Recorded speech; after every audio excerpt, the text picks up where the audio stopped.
everyone, this is the Intentional Millionaire, and we have a special guest here today. We have Uncle Stu, old man on the block, okay? And Uncle Stu, we realized that we was in the same geographic area, and we decided to get together to do a collaboration, and we're gonna talk about some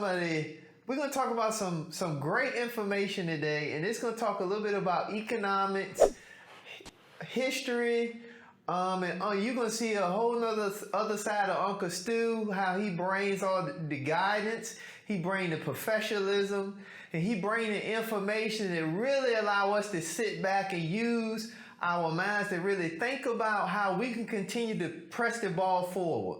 Okay, so glad to have you, Uncle Stu. Thank you. Okay, so glad to be here. So just give a little bit of background about yourself, who you are, and kind of how, I'm excited that we was able to get a chance to actually sit down and meet in this short period that we actually interacted with each other. Right.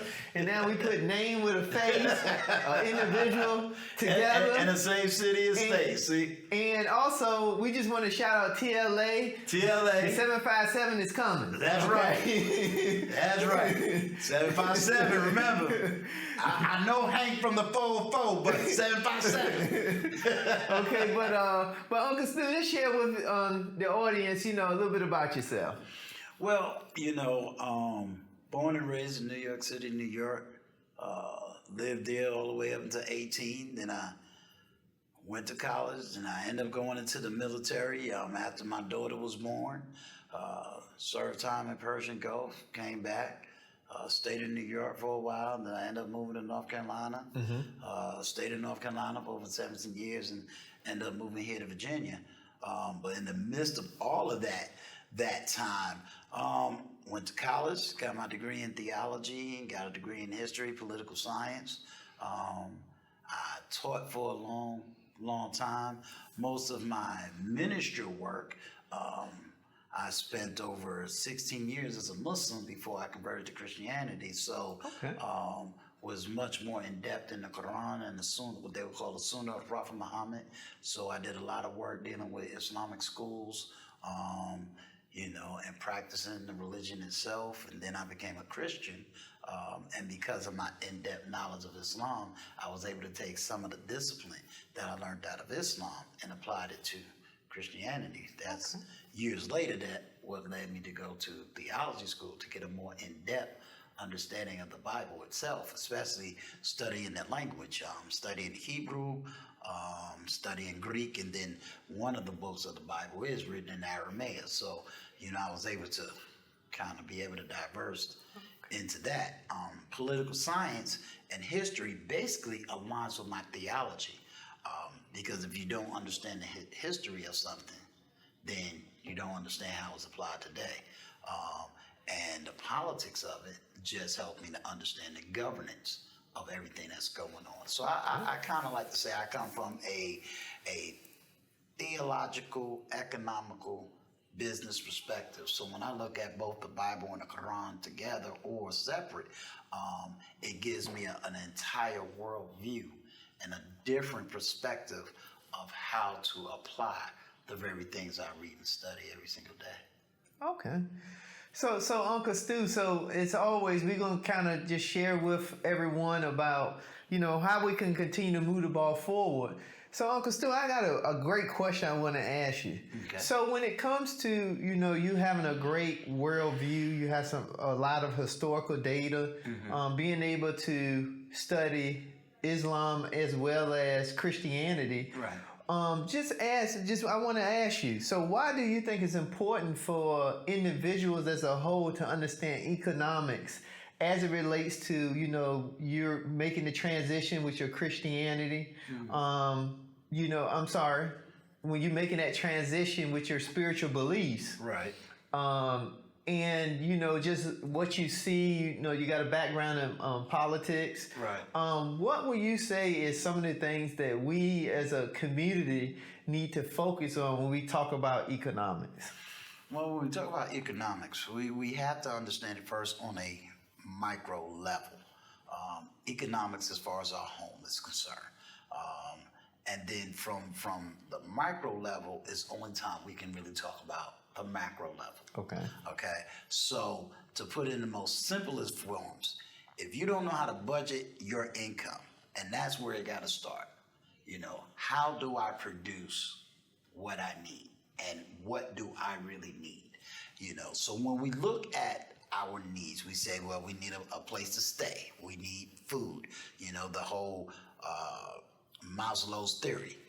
How much is that going to cost me? What do I need to do? We know about trades, goods, and services, but the argument should first start with, what do I need just to survive versus live? And survival and living, in my theory, is two different. So let's go with survival. What do I need as the basis? How am I going to produce what I need? Right. Okay? Sounds selfish, but that's our nature. And so as men, we need to first know how to produce our needs, our first basic law of needs. We need a place to stay, we need food, and we need clothing. How am I going to produce that money? So that's the first part of economics, producing. Second part of economics is managing what I am producing, which means I produce a certain amount of wealth, manage, pay the things that I need to pay for these goods, services, and things that's over my head. But at the same time, now I want to learn how to take these goods, wealth, and services that I'm producing, and how can I help the greater good and yet still be able to provide for myself? So this is when you get into the areas of investment and finance. In other words, maybe other people don't have the goods and services that I have. So what I can do is teach how to produce and invest in other people being producers as well. So that's where you hear the term investing in someone else's business. They're doing the work, but you're reaping the profits. Bible talks about that the lender will no longer become the borrower. I'm going to help you to produce enough money so that you're no longer the borrower, right? You become the lender. Now, who is the lender? You become the one that people come to get money in order to produce. Now, if you're going to loan them money, how do you make money just through the loan? Well, if you look at the Old Testament, God talks about this. In the Old Testament, if you're not a Jew, then I can charge you an interest on the money I loaned you. Now, if you're a Jew, there is no interest. So if I'm loaning you money and say charging you 10% interest, that means I'm making 10% on the money I've loaned you. Right. If I loan out enough money, I can make my own money back with interest, which means what we would call a profit. Right. So now I got money working for me instead of me working for the money. Right. So the more I loan and the more I got money working for me, the less work I got to do to take care of my basic needs. Fantastic. You see? So now, when I, as a man, am ready to get a wife, this is where the dowry system comes in at. Okay? So if I want a wife, and we have to understand, the dowry system or the dowry economic system was based on agriculture. This is why anywhere you go in the world where you see a more agricultural society, you're going to find that those families have multiples of children. The more hands you have to produce on that farm, the more food you have, the more food production you have. Similar to a business, the more employees you have, the more you should be able to produce, right? So now, when you go to marry another farmer's wife, let's say you see a daughter and you like this woman. Where the dowry came from is not that you're saying she's only worth $100,000. You're not buying her as a slave. You are paying the father for the money he would have, the money he's losing by taking his daughter off of the farm. So this whole concept of, oh, you paying for a woman is the wrong way to look at it. Right. That's what the dowry system came with. So let's say you own a farm, and say you have your daughter and your son. Now, man wants to come and he wants to, marry your daughter. Okay, so let's pretend that the daughter is $10,000 and say the son was $20,000. We just put numbers on it. Well, when he marries your daughter, this is $10,000 out of your basic household needs. So the man that marries your daughter will say, I wanna marry your daughter, and I'm willing to give you $10,000 to marry your daughter. That's $10,000 of a whole year's salary. So while this daughter is gone, you haven't lost anything economically. Okay? It also shows in that same economic system that not only am I going to give you $10,000, but this woman now becomes valuable to me in an agricultural way, because what does she bring to the table? She brings children. The most important thing in most agricultural families was children. The more children a woman could have, the more he can produce. You see, the more employees we have, the more our business should be able to produce. Right. Okay, so let's stick with the agriculture, and then we'll bring it into modern day times. Okay. Okay. So This is good stuff. thank you. So here you are, and the prosperity part of the woman was she was able to produce. So the more children she was able to produce, that meant more production. So back in the old days, if you want to use that terminology, in the old days, that's why you hear about the term barren woman. Right. In the Bible. Why was the barren woman considered a curse? Because if she couldn't produce children, she was no value, technically, to the man. Right. You see? Now, there was ways around that. Now, this is why Sarah becomes so important in the Bible when you hear about Abraham saying, I want a child. Right. That was why it was so imperative, because Abraham wanted not a seed for the promise, but for prosperity. Right. Okay? So that's where you get into all these narratives about why a man may have a second wife. It was more based on having children. It wasn't a sexual need, because this was the type of economics. So let's bring it up to modern day times. When we as men understand how to produce money, manage money, multiply money, then we have a better understanding of what a woman should bring to the table.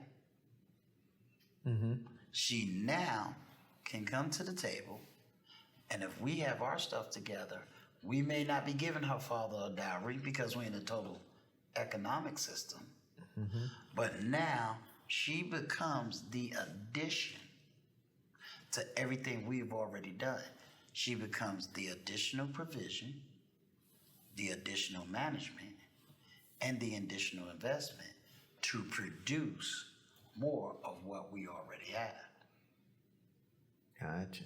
Now that's the holistic utopia Right. aspect of it. We know that there's some other complicated It's issues right. that go with it. But let's use the utopia, because one of the things that is missing when we look at scripture and family and the dynamics, we need that utopia because it gives us a mark. Right. When Jesus speaks, he gives us a high standard so that we have something to strive for. Right. So even if you miss the standard, you've already raised yourself so much to a standard that you're still above the standard. Right. You see what I'm saying? So it'll be just like saying, okay, if the standard for my living is to be so perfect that I make the $1 million, I have the perfect family, perfect home, perfect. Well, if you living in the gutter and you only get halfway, you're still better than when you was living in the gutter. Right. You see what I'm saying? Right. So if you come from a place where you and your wife was making $20,000 and you fight, because let's say your goal is to make the $1 million. Well, if you never make the $1 million, but you at least get to the 50, 60,000 mark, you're living better than everybody else. Right. Okay? Now, a lot of times we think that the power lies in the wealthiest of people and the poorest of the people. Well, that's a misnomer. The most powerful people is the middle class. That's where the peace is at.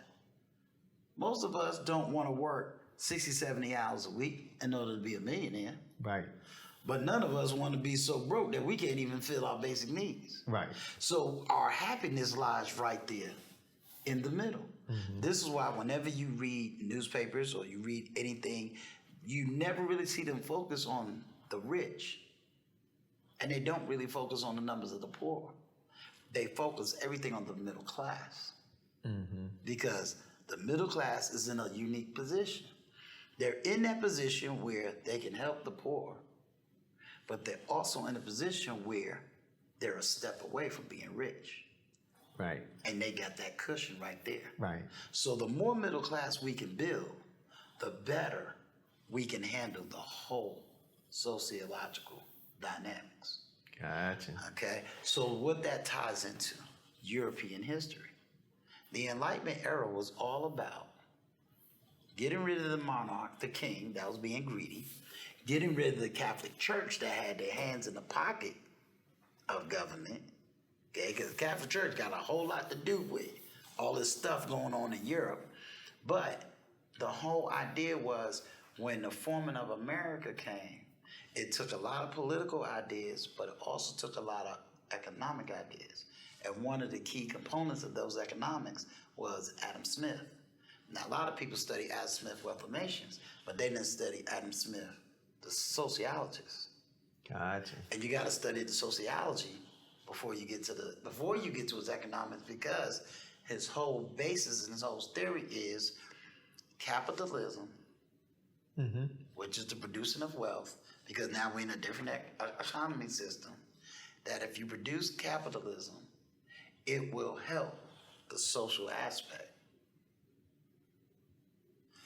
One market can never be the monopoly of another market because of competition and competitiveness.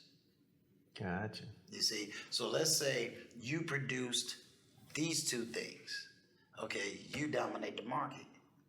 So you can charge anything you want. But if I come in to compete with you, what you was once charging, the prices got to go down because now you got competition. Right. So that's where you hear economic competition. How do you do it on a home basis? Well, if everybody is producing, then that means goods and services has to change. So we can all afford it. So we can negotiate prices. We can negotiate a whole lot of different things. So this is why it is important, on a quick scale, to study basic economics, because that way, understanding economics will understand what's really happening sociologically around you. When I went to school in high school, they used to always teach us, read the New York Times and the Wall Street Journal. The New York Times is going to explain what's going on sociologically, but the Wall Street Journal is going to explain to you what's going on economically that's causing the sociological issues. So that's the summary of it as far as understanding that part. Okay. So let me ask you this. You brought up some very good points. But for people that don't understand the difference in economics and the social side, can you just kind of give a little bit of background about the economic difference and the social difference? Sure. And then kind of tie it together to how that equates to, where a person may be, whether it be they may understand the social side but not the economic side, Okay. and they may understand the economic side but not the social side. Okay. Let's look at it from this point of view. Let's take it as a business owner. You own a business, right? And now, what is really the purpose of business? Purpose of business is to produce wealth. We're not going to talk about profits. We're not going to talk about all that other stuff. It's to produce wealth. So a person goes into business. That business owner, their whole responsibility is to produce wealth. Well, how are they going to produce wealth? They hire employees to do the production. Right. The employees got money. What does the employees do with that money?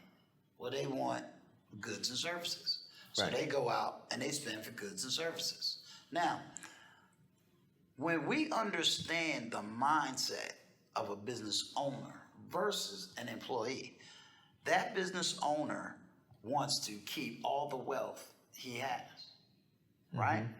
Now, he also has to worry about government. And when I say government, it means governance. Who is going to be responsible for not only the business, but for the people around him? Right. So, to think it in a real simple way, a business owner's responsibility is not only to produce wealth for himself, but to help the social issues that might be outside of that. So, for example, he owns a business, right? He takes care of the wealth as far as his employees, right? Now, there's another group that's not talked about, which is he can only hire but so many people. So now you got this group that doesn't work, not producing wealth, but they still have basic needs. So in order to solve the basic needs, some of the people that are working can either do one of two things. Either A, they can separate themselves and form organizations that can act as a social buffer between the employee and those who are not working. And if they don't do that, then it's on what they call government to do that. Right. Now, in order for government to do that, where are they going to get their money from? Taxes. Right. Right? Do they want to tax the man that owns the business that is allowing people to work? Or do they tax the workers and very little of the business? Well, the logical idea is you want to tax the employees. Why? Because if you tax the employees, A, you get more money. B, that tax will then be able to help the class that doesn't work. If you tax the business owner, well, he's a businessman. So what is he going to do? Well, if you tax the business owner too much, where is he going to get his profit from? He's going to start getting rid of employees. Right.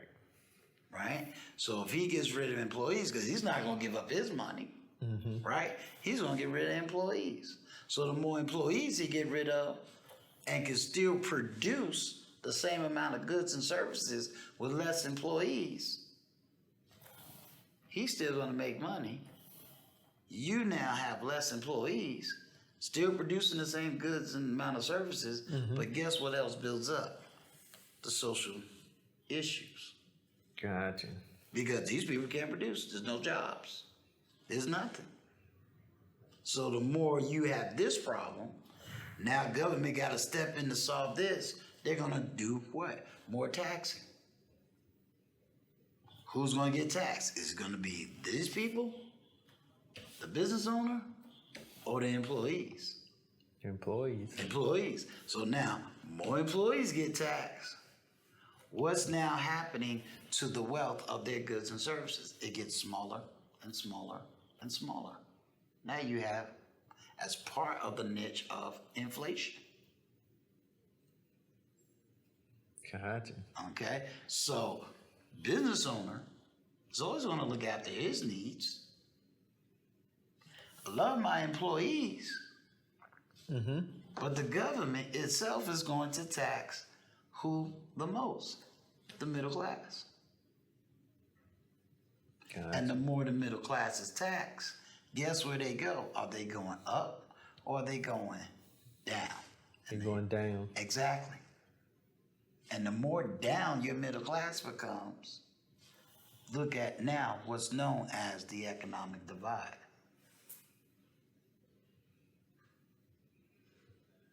So let me ask you about that then. So when it comes to social issues, what would you say are some of the social issues that you see currently in today's times? Just to name a few, like name 3 or 4 different social issues that you personally see or experienced or whatever the case may be. Okay, I'm going to look at 3 different social issues. We're going to take this same social divide as what you're now seeing in America. This is not a racial issue. This is an economic issue. Right. Okay, so now, social divide number 1. Let's go back to the bottom. Family.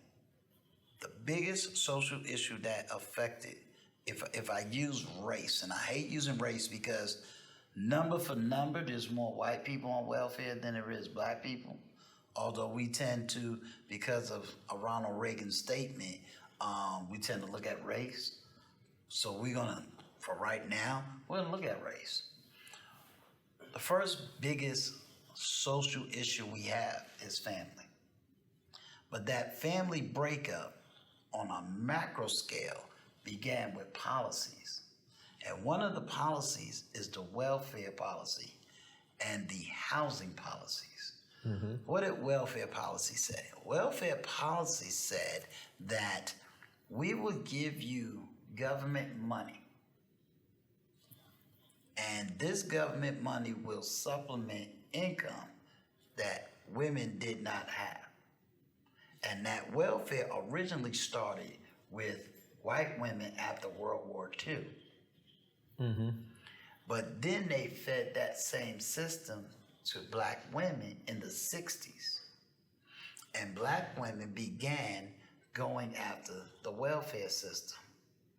And they began going after the housing system, which we know today as the projects, Right. or lower income housing. Well, what did the policy really say? Now, holistically, we would think it dealt with a certain level of economics. In other words, if to live, you only needed $20,000, welfare, in theory, was only supposed to get you to that $20,000 mark. But what did welfare end up doing? It said, we will help you as long as there's not a man in the house. Now, if there's a man in the house, we can't help you. Well, what does that mean? Government now competed with the head of household. So when a woman actually had to look at it, government said, we can give you a guaranteed $20,000. But the man couldn't guarantee that he can produce $20,000. Right. You see? So now you had guarantee versus variable. And the woman sold out to the guarantee. Now, what did that end up doing? Here you have a welfare guarantee check. You got a husband and wife, right? Now you remove the male out of the family. So that was one part of policy that was created. To give her a home, you still had to move the man out the house. So now you had this woman with children, no man. That was the first major breakup of the black family. The second major breakup of the black family, now that you had him, the second breakup was something called welfare. What was it called? Child support. Because remember, the man is no longer there. So he's gone. Government steps in and says to this woman, you deserve food stamps. You deserve child support. Now, how did they sell this policy to the macro national scene? They end up putting women on television that came from very affluent homes. And they would say, well, my husband's a doctor, we divorced, he ain't pay child support. My other husband, he's a business owner, multimillionaire, he don't pay child support. So this is what they put out in the news. But in reality, the policy really attacked the middle class and poor class community, especially the black community. But here's how they did the okie doke. The welfare system said to the single mother, we will go after the father for child support if you make us your middleman. The middleman was a private run organization. So when she accepts these food stamps, the Medicaid, the Section 8, she sold it, her right to get direct child support from the father, and gave it to this agency. What did this agency do? This agency said, not only are we going to control the economics of your children, we're also going to control whether you can see your children. How do they do that? They separated the purpose of child support from the purpose of child visitation. So in separation, they said, by policy, which we know as law, child support is one thing. We just want to deal with the money. We don't want to deal with whether or not he can see his child. We don't care about that. We're trying to make money. Right. So what they did was they turned around, became the middleman, and to destroy this side of the family tree, they told him, you pay us what you owe her. She's good. We giving her money. You pay us now. How does he profit more than her? Because the father now got to pay this agency. But if he doesn't pay this agency has a jail system. So if the father doesn't pay him, he now has the power to have the father locked up. But here's the catch. Father gets locked up for 3 days for not paying child support. But the child support payment keeps going up and up and up. Now after 3 days, this father, who didn't pay child support, or maybe didn't pay all of child support, or maybe missed a date in child support, and got locked up for the weekend, he just lost his job. Doesn't matter how long it takes him to get a job, child support is still being built up, still going higher and higher and higher.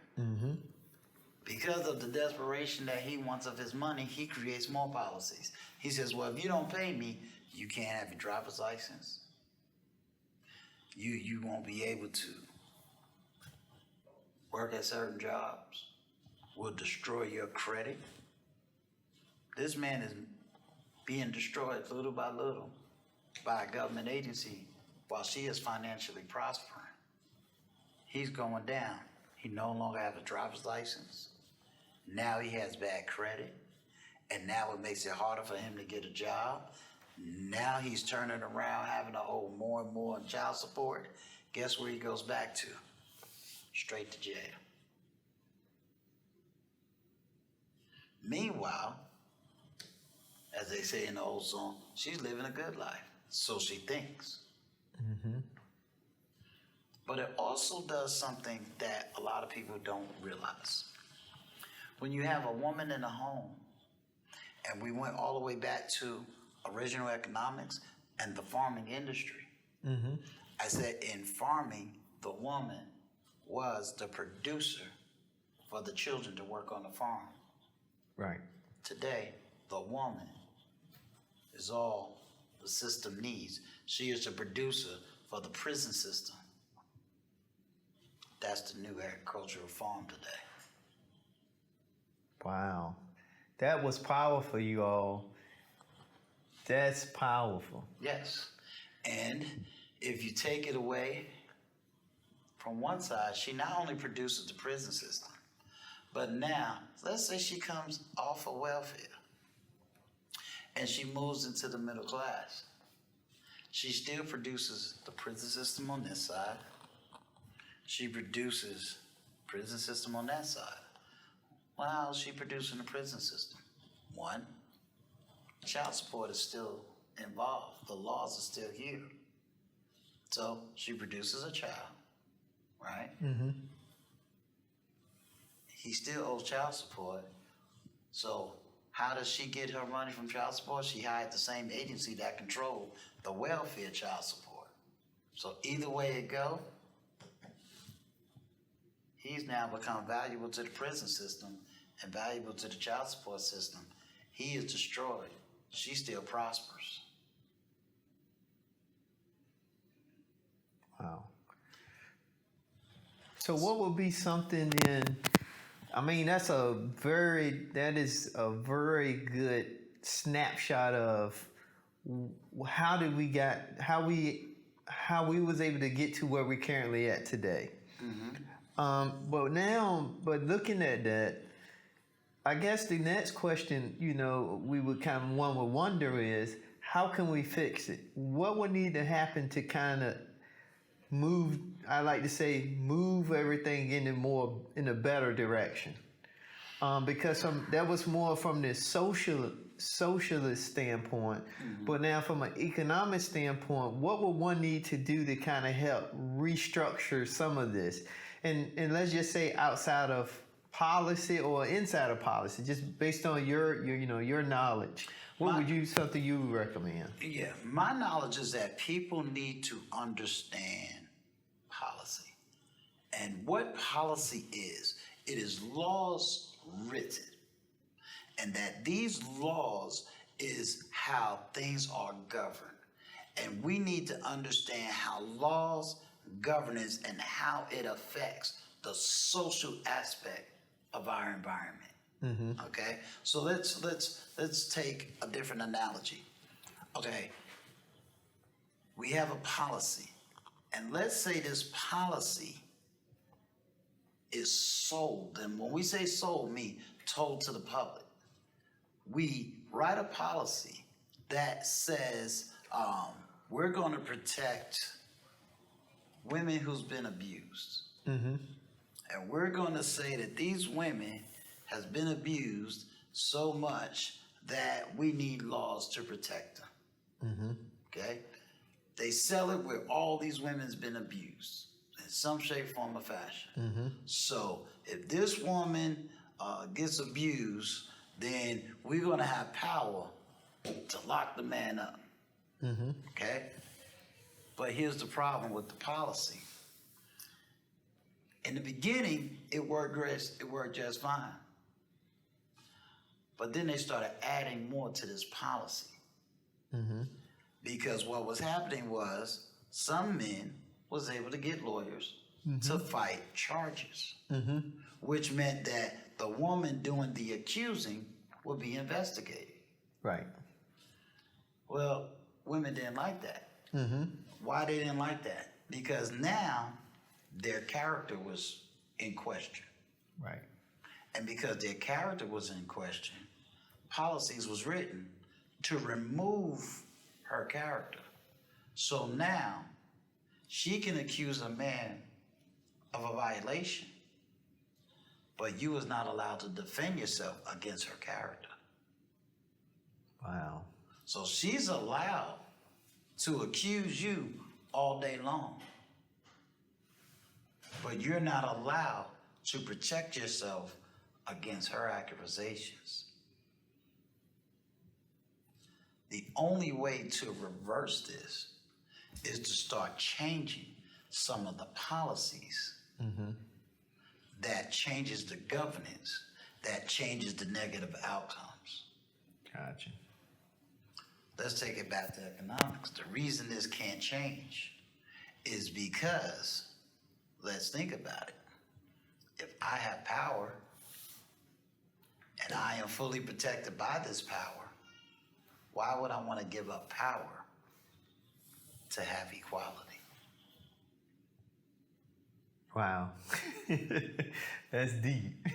You see what I'm saying? Right. You know, who wants to give up power to be equal? See, there's no true equality. There's no government where the heads are equal.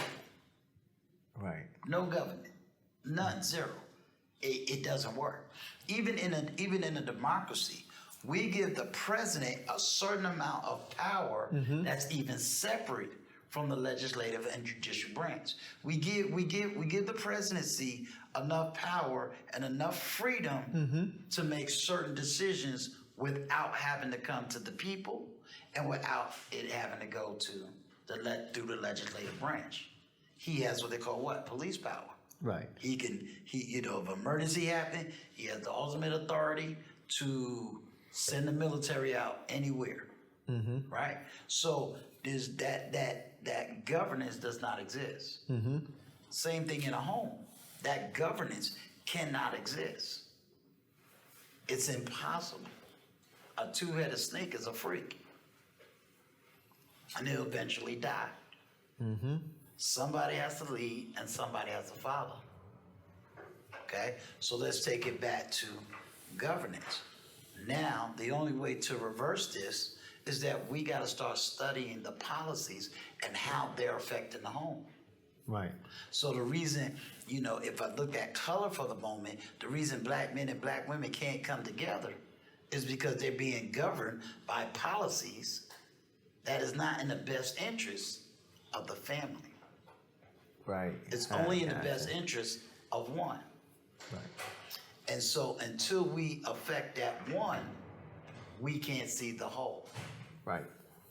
We can't see the whole.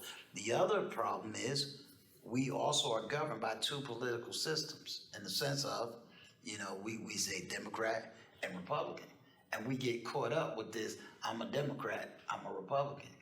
But what we're not looking at is what is the policies that run these two groups. Right. You see? So when we look at policies, a lot of times we're looking at who is on the head of the policy and not the policy itself. Gotcha.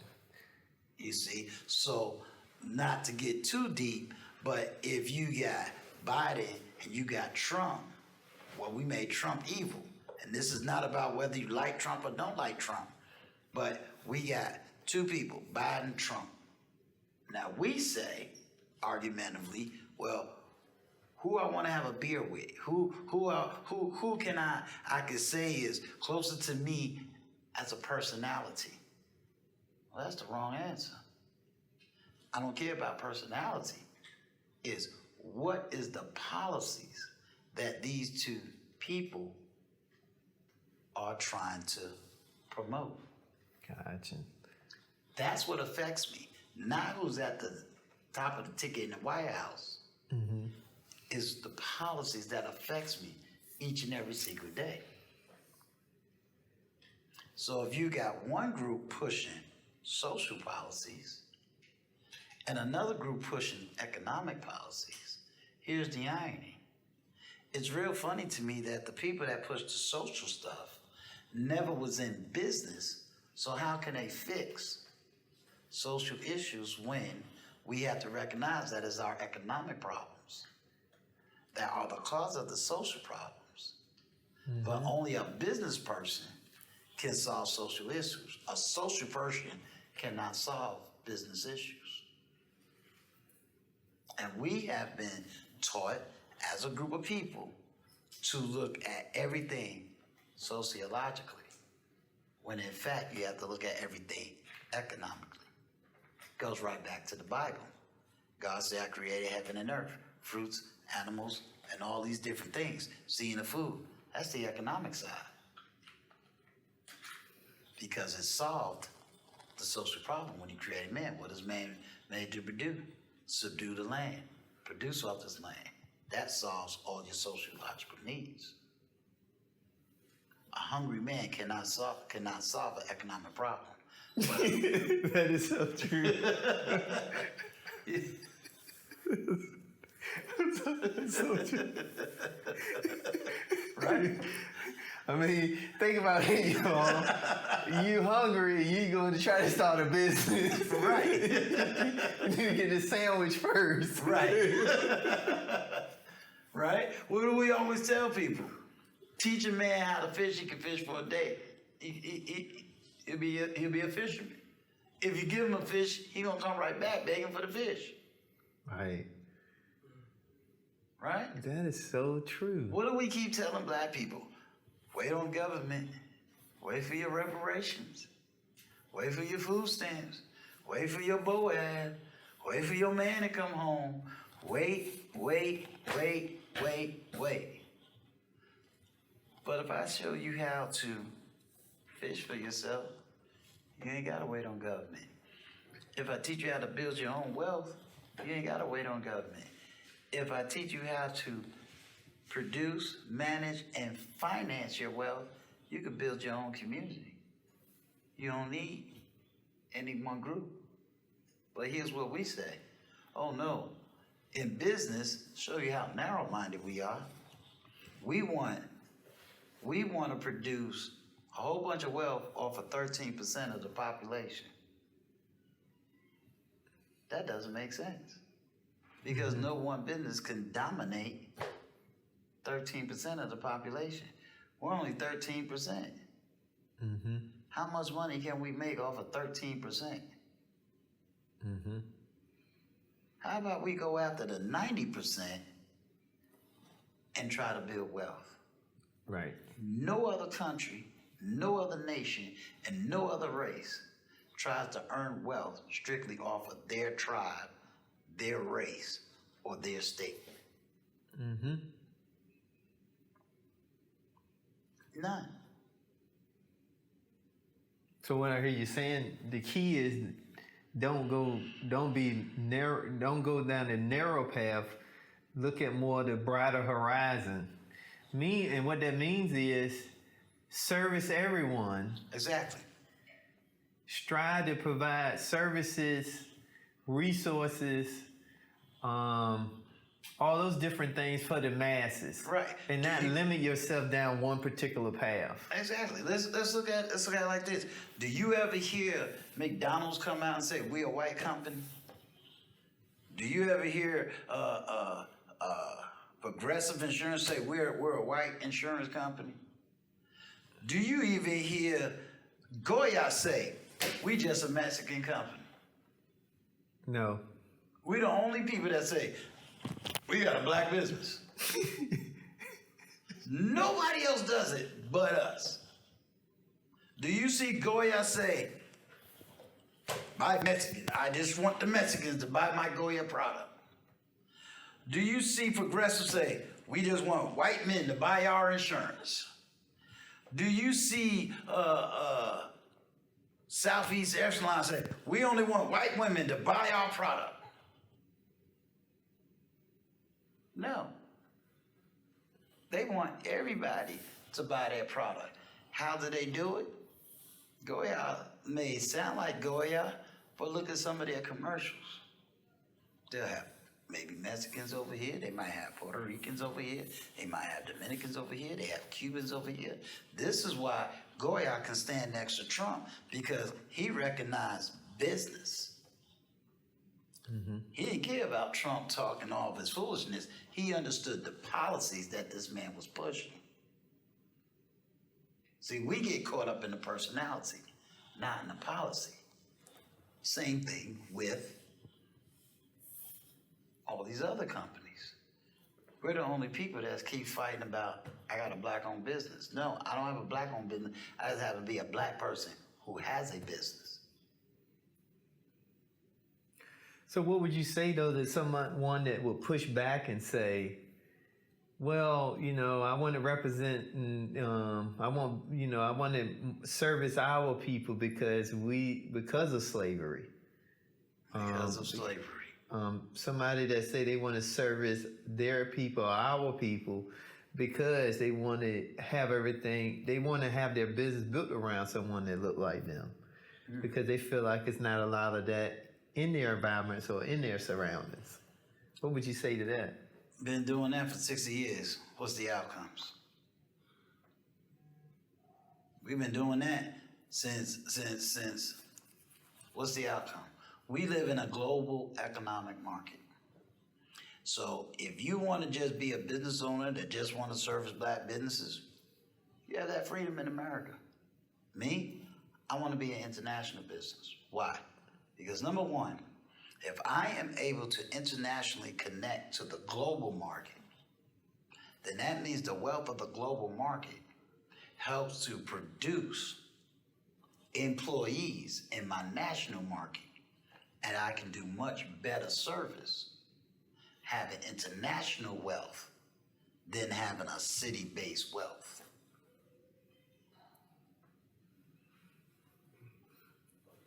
I don't know what to say, people. That was the mic drop. Drop the mic. So he's listen to that, y'all. I mean, that was phenomenal. He mentioned that because you could do more by providing on an international level, capturing any level or any color of money. But then from that, you can service more your people through your business. Right. See, because you need to have the money and the resources to be able to service. Right. Man, that was fantastic, Uncle Stu. Yeah. Fantastic, phenomenal. I mean, if you okay. When I was growing up, we didn't have the internet. Mm-hmm. When I was growing up, only a certain groups of people control the information. Mm-hmm. Whoever controls the information controls the mind. Mm-hmm. Okay? Now, we have the ability to become our own news reporters. Mm-hmm. We have the ability to control the information. We have the ability to educate. Mm-hmm. So now what we once complained about, we now have access to do the right thing and do it on an international level.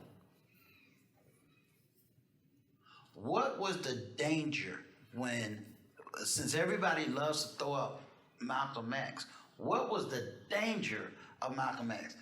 Was he dangerous when he was calling white people the devil? No.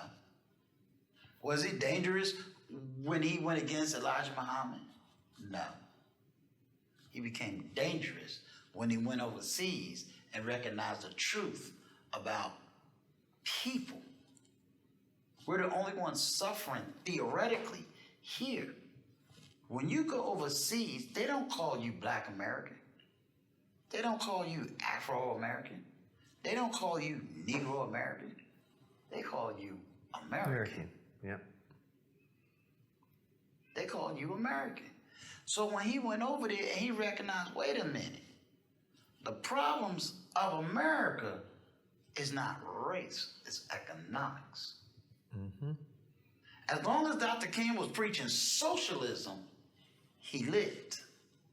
But the moment he preached economics, he was killed. The Black Panther Party was good as long as they was talking about guns and violence, social issues. But the moment they started talking about economics, that's when they had to be infiltrated and destroyed. The moment a black person talks economics in America, he's called a coon, an Uncle Tom, and a sellout. Why? Because for us, that is, and I won't even say us, but for many blacks that get it, Right. are not connected to the parties that we think they should be connected to. Why? Let's put it out there. At least for me, most of the black men that talks economics, most of the black women that talks economics are in a political system called the Republican Party. Mm-hmm. But who's dominating the information given to the black people? Those who only know socialistical ideas. Now I challenge black people who may argue with me. Name a black person that you voted for that ever owned a business. Then I ask, how many black people you voted for that either came from some socialistic party or come from a social background, but never an economic background?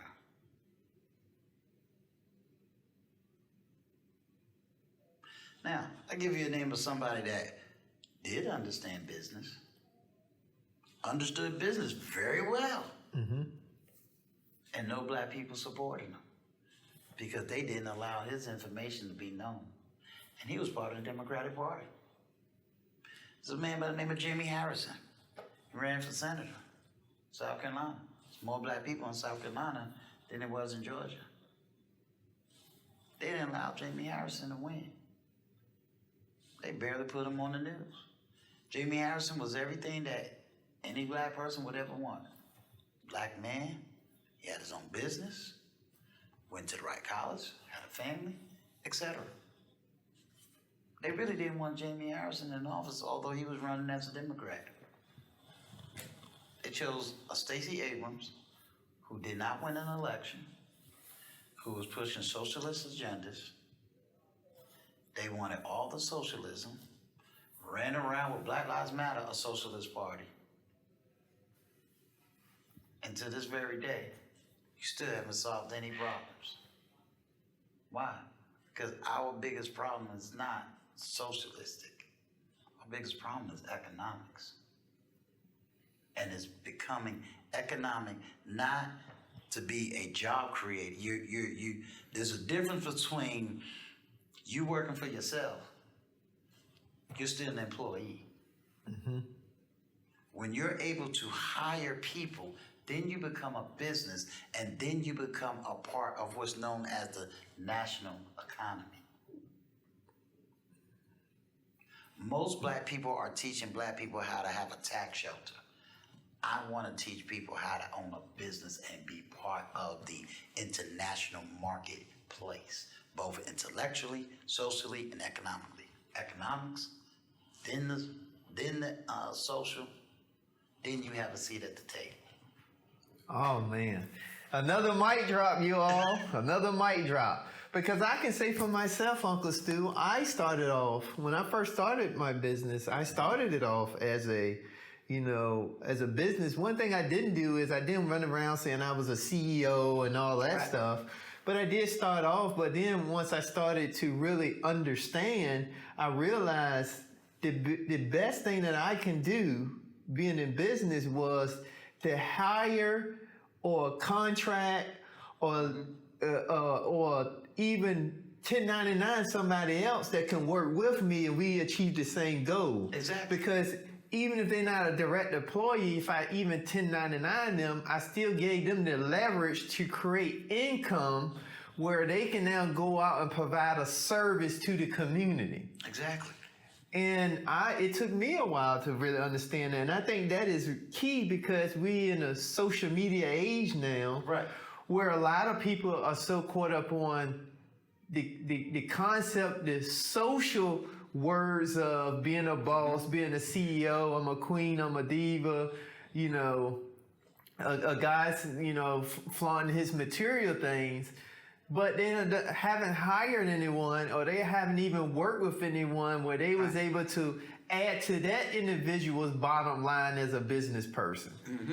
Because you got two scenarios. You got the scenario of, and you can kind of jump in and help me out. Okay. You have the scenario of, when you truly say you're in business, you have one employee, and one employee means you truly in business because you have somebody else that can rely on you, right, that has to rely on you so they can be able to go out and produce goods and services. Right.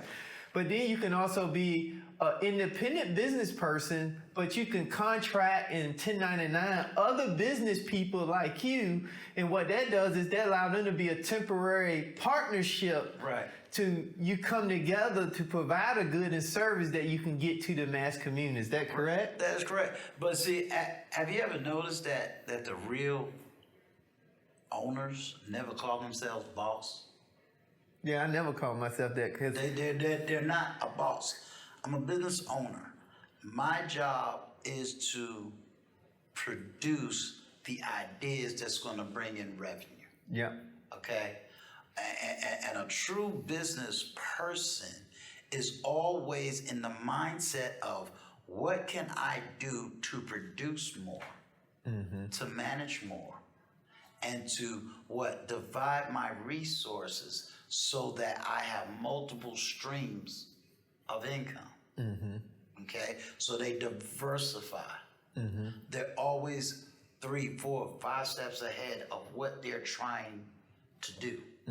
So if I look at my business, people will say, "Oh, well, you're a videographer, you're a podcaster, you're a YouTuber." No, I'm not. My business is network media. What does that mean? That means I have multiple streams of communication to get out to multiples of platforms, to get out multiples of knowledge, wisdom, and understanding to a global market. Right. Because whatever I say, if I want to speak in French, I have things that can take my same English speaking and turn it French, Dutch, Mandarin, Cantonese. So I deal internationally with the information that I have. Right. What does this allow? When people tap into me internationally, they're not tapping into me to say he's black. They don't care that I'm American. All they want to know is the information that I'm providing able to help them out and produce for them. They want the best information I can provide. That's correct. Okay? So when we look at business, I'm looking at the best employee who can give me the best service to help me produce the best results. So guess what? If I have a white man, an Asian woman, and a Puerto Rican couple, I don't care about their race. Who can produce the best outcome for me?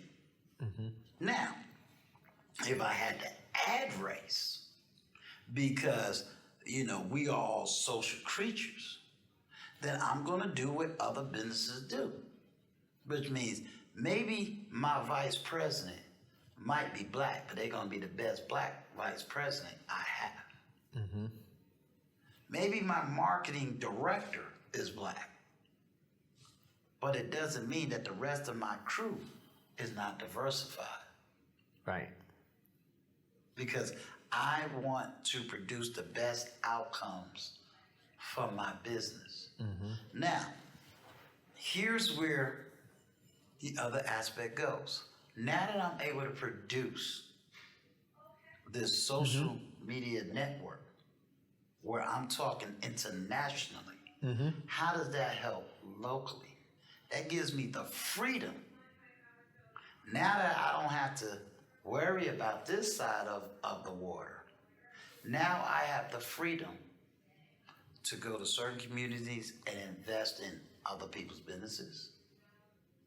I have the money to invest in certain social organizations. I have the freedom of speech, which means I can speak on global, international issues because I'm an international person. Right. I'm not just a dude on a corner that got a grocery store. Right. I'm not just applying or appeasing one group. Right. So when I step up into a business organization, whether it's a city organization or a state organization or even the federal government, I'm no longer speaking as Uncle Stu on this little corner block. I speak internationally. I come with true power. Either you pass this policy or I move my business over here. Right. Why moving my business over here? Because if I move my business and I control 100, 200 people, I control the real economics of that city. Right. Being a solo person, you don't control nothing. Right. The basic way for me to sum it up is this. When we truly understand what power means, when we and no one person has to have all the power. Just take the power you have and do the best that you can do Network with real people regardless of who they are and what they look like, and bring their resources home to you. And then teach it. Stop trying to profit off of everything that happens. Facts. The money will come. The money will follow the ministry. You see what I'm saying? Money follows ministry. Ministry don't follow the money. Right. The more harder work I do, the money will follow me, because what are you really following? Right. I'm following success. Right. I don't have to brag about it. I ain't got to talk about it. I just got to be about it. Right. The problem is, if we look at YouTubers today, if you're spending all your time and your energy talking about somebody else's business, guess what? You don't have a business. You got a gossip column. You're not solving a problem. You're just regurgitating it. Right. If you a man that tells me these black women don't want to listen to me, don't want to follow me, don't want to do this, don't want to do that, and you spend your whole day complaining about them, maybe I'm wrong, but that means you ain't got nothing. I ain't got time to worry about your business if I'm too much into mine. Right. I'm going to solve my problem, which is going to solve any other problem. And if you don't want to get on board, then you're going to die to your own problem. We cry about we want freedom. But name anybody that's been free begging the government to free them, begging their slave masters to free them. What made slavery powerful? Well, we're in a state where they talked about the biggest slave rebellion in America. Either you're going to fight for your freedom or not.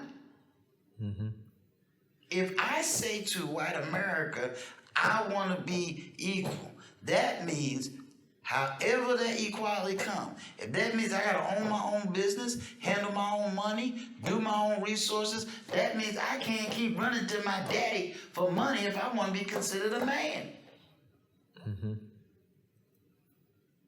He'll never respect me if I always got a handout. He'll never respect me if I can't manage my children. Right. I want him to call me Mr. Stewart. He'll always call me Boy Stewart if I act like a boy. Go back to Cadillac Records. What did that dude do? He, what is it? Wolf. The first scene, we saw Wolf in an old beat-up truck. Right? And they tried to offer him a brand new Cadillac. Nice, shiny, brand new Cadillac. What did Wolf tell him? My truck paid for. That right there, that little gift, that little dingly thing, you paying for that. I already own a truck. My daddy taught me that a man owns something. Right. So that means the man that was offering this little dingy car, he will always have to go back to the man to get this car. He had to go back to nobody to get this. Then, if you look at towards the end of that movie, when they was starting to do the funeral, this same Wolf that owned the truck had a big wad of cash. And he told my man, he said, here, I got money for the funeral. But the man he gave the money to had to go to the white man to get what? Money to bury his own friend. We keep telling white America, you owe us. We want you to love us. We want you to respect us. Well, what have we done to earn it? We got to go out there and say, re-educate ourselves for the positive quality, control our own thoughts. We now have all the resources. We got it. So what are we going to do about it? Let's pretend that reparations came. Let's pretend. Let's pretend they said, we're going to give all black people all this money. How many black people are going to formulate a business and formulate an economic system to go global in whatever they're going to do? We can, as prejudiced, as hard as this going to sound, let's be honest. What do most of us do? We get a paycheck. We going to get us some liquor. We going to go play some lotto. We going to turn around and buy some material goods. But nobody's going to go and find a banker, an investor, and a lawyer in order to produce the money we got. So guess what? They're going to give us a check. How many of us are going to say we're going to have that check by the end of the year? How many people win the lotto and still go broke? How many tax return checks are we going to get and still don't have nothing? Why?